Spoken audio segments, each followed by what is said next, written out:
रुद्रोहिमता पृष्ठे तपश्चरती दुश्चरम। जिस वक्त माता पार्वती हिमालय के घर में वास कर रही थी, उसी वक्त भगवान शंकर भी हिमालय पर ही तपस्या करने चले गए।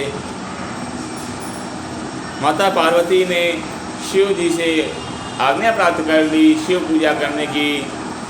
यह बात देवताओं को मालूम पड़ी। देवताओं ने योजना बनाई कि शिव पार्वती संयोग किया जाए जिससे कि शिव पुत्र उत्पन्न हो। देवताओं ने कामदेव को उस वक्त भगवान शंकर के पास भेजा जिस वक्त पे माता गौरी तपस्या पूजा करने के लिए भगवान शिव के पास आई थी। तब कामदेव ने जैसे ही देखा माता पार्वती भगवान शिव के पास में विद्यमान हैं, कामदेव ने अपने बाणों का प्रयोग भगवान शंकर पे किया। ब्रह्मा जी के वरदान की लाज रखते हुए भगवान शंकर ने कुछ समय तो ऐसी लीला करी कि कामदेव के बाणों के अधीन हो गए हैं। माता पार्वती को अपनी गोद बैठा लिया। फिर देखा कि कामदेव बड़े अभिमान में आ गया है कि देखो आज तो हमने शंकर को भी अपने वश में कर लिया। पहले ब्रह्मा जी को किया था तो ब्रह्मा जी संध्या के पीछे भागे थे, मैंने विष्णु को वश में किया, विष्णु वृंदा के पीछे भागे। आज शंकर को वश में कर लिया। आज शंकर पार्वती की गोद में लेके बैठे हैं, तपस्या को छोड़ दिया है। आज मैं शंकर भी देवता ही बन गया। अब यह अभिमान देके भगवान शंकर ने पीछे मुड़ के देखा कि कामदेव खड़ा हुआ है कहाँ पे, पीछे एक पेड़ की ओर में कामदेव दिखाई पड़े। तब शंकर भगवान ने अपनी ज्ञान नेत्र के द्वारा, प्रज्ञा चक्षु के द्वारा जब कामदेव को देखा तो काम भस्म हो गया, क्योंकि प्रज्ञा के आगे काम दिखता ही नहीं है।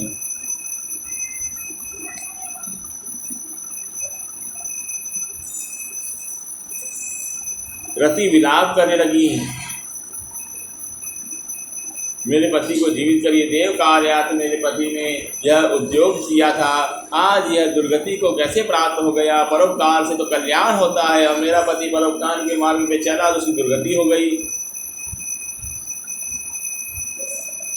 भगवान शंकर ने आश्वासन दिया कि देखो तेरा पति पुनः जीवित होगा। यह कृष्ण पुत्र प्रद्युम्न के नाम से विख्यात होगा और तुमको ये द्वारिका में प्राप्त होगा।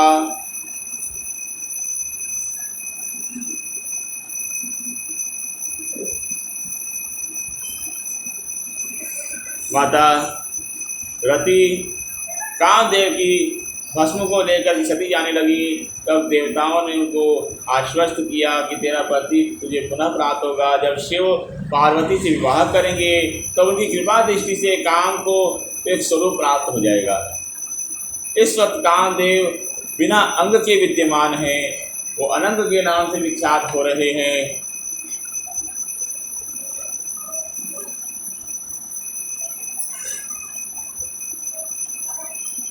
वह तुम्हें शीघ्र ही प्राप्त होने वाले हैं।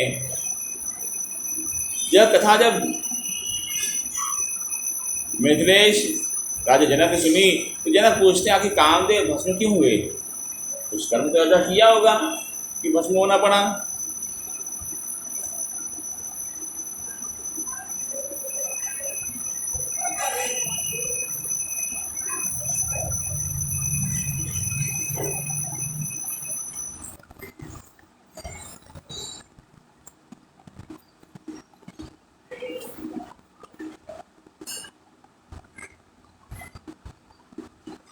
देवता कहते हैं कि देखो रति तुम इस भगवान मधुसूदन की पूजा करो और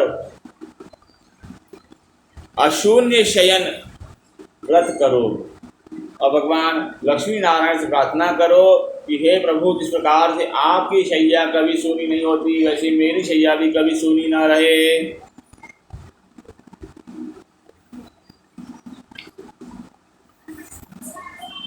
इति तस्य वरं दत्त्वा देवा जगमुनिसागता ततः कृष्णा निवृत्ता सा देवी कामवती तथा गंगावगानं जगरे समवेश संस्थितिमागरे आशून्यशयनं नाम व्रतं ज्ञापि महामना।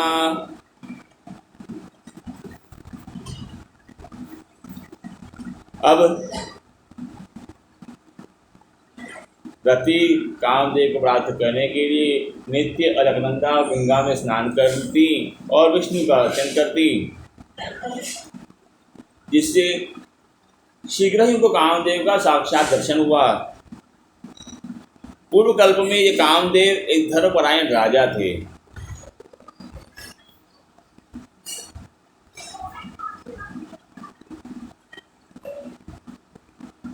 ये धर्मपरायण तो थे, परंतु वैशाख के धर्मों का पालन नहीं करते थे। जलदान नहीं करना है, कष्ट किसी को भोजन नहीं कराना, देवार्चन नहीं करना, बाकी सारे महीनों में सारे सत्कर्म करते थे, केवल वैशाख को छोड़ देते थे।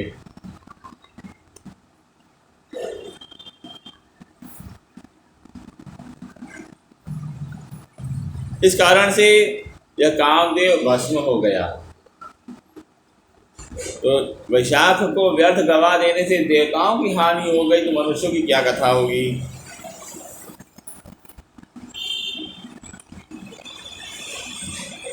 अभी कामदेव भस्म हो गए। माता पार्वती कुछ भय को प्राप्त करती हुई घर पे आई और सोचा शंकर जी को प्रसन्न करने के लिए केवल रूप माधुर्य आवश्यक नहीं है, क्योंकि माता पार्वती में भी अभिमान था कि मैं अपनी रूप माधुरी से शिव जी को अपने वश में कर लूंगी।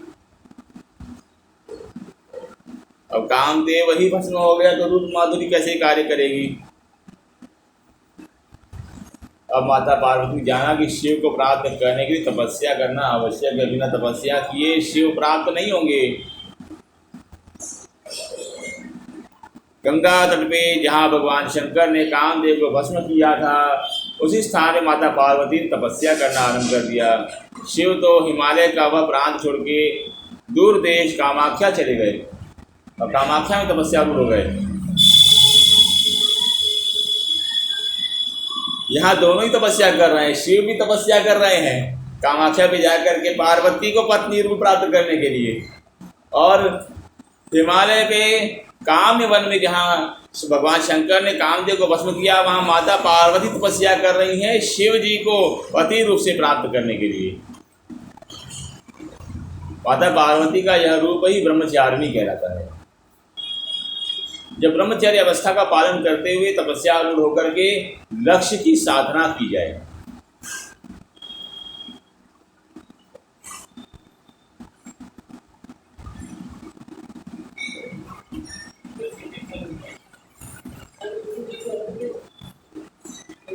ज्ञात्वा ब्रवीत वरम भद्रे वरयति महाप्रभु।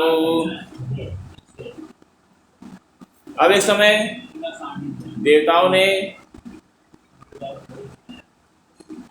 भगवान शंकर से प्रार्थना करी, प्रभु आप शीघ्र माता पे कृपा करें।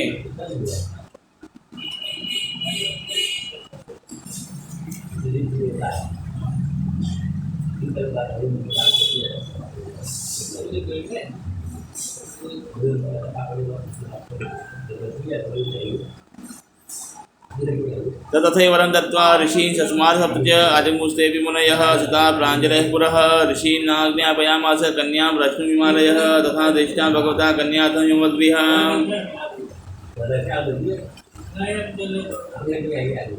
अब इधर देवों ने प्रार्थना करी, भगवान शंकर ने तुरंत ही सप्तऋषियों को आवाहन किया। सप्तऋषियों ने जाके माता पार्वती की परीक्षा ली और परीक्षा में हर की प्राप्ति की सूत्र देखा है। परीक्षा ऐसी ली गई थी क्योंकि एक समय माता सती ने सीता माता का रूप बनाया था और राम जी की परीक्षा लेने चली गई थी और परीक्षा में अनुत्तीर्ण हो गई। परीक्षक ही परीक्षा में अनुत्तीर्ण हो गया।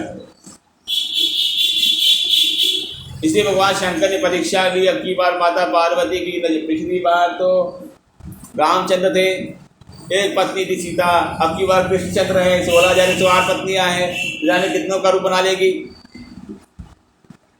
तो परीक्षण के लिए ताकि हम पे निश्चय है कि नहीं, हमारी बात मानती है कि नहीं मानती है।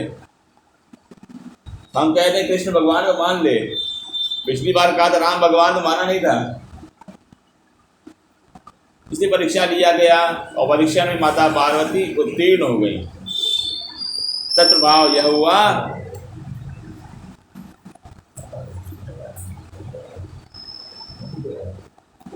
तथा विव्रत व्रत कार्य में।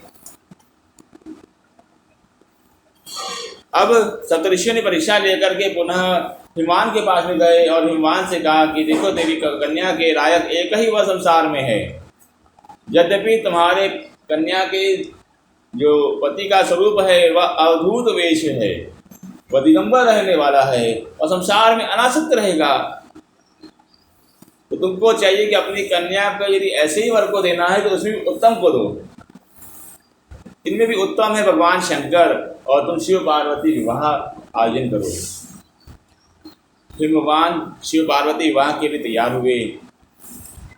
भगवान शंकर ने भी माता पार्वती को वरदान दे दिया कि ठीक है, मैं तुम्हारा पाणी ग्रहण करूंगा। कालांतर में भगवान शंकर ने अनेकों लीलाओं को संपादित करते हुए फाल्गुन मास के कृष्ण पक्ष की शिवरात्रि पर्व पे माता पार्वती का पाणी ग्रहण किया।